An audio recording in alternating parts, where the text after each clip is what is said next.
I'm going to take a few minutes to talk about traveling over cracks and pressure ridges in ice.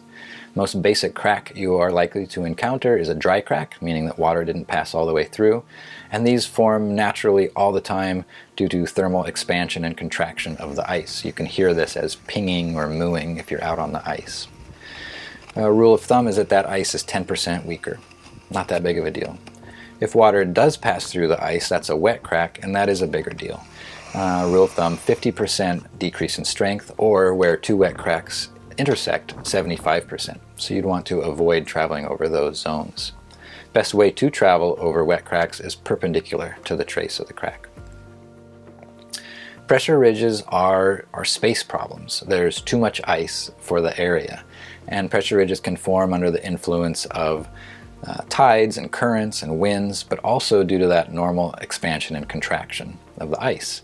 Imagine that the ice freezes, cracks, and that those cracks could then fill with water, which might freeze that next night.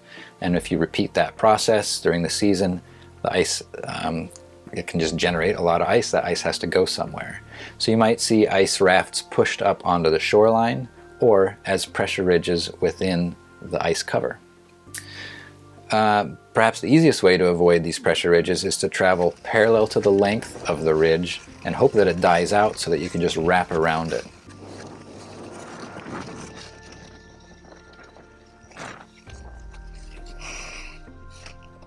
If that's not the case, then you want a specialty tool to probe the strength, basically try to measure the strength of the ice approaching the pressure ridge.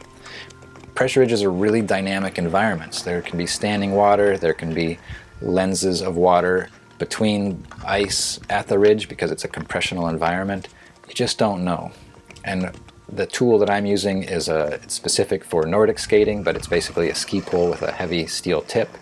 The ice fishing community has heavier poles that they use, but my solution, or what I'm carrying, is lighter, so that's why I'm using it.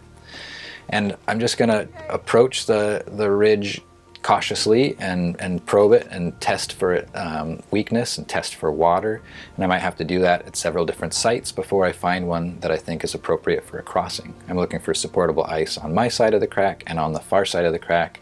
And once I find that, I'm going to gingerly step over to the other side.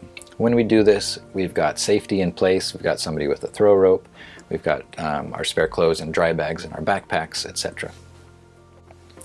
Okay, that's all I want to say about that topic. If you are excited about learning about this stuff, I've got an online course. I'm really enjoying what I'm learning about the world of ice, so that's a good way for me to share it.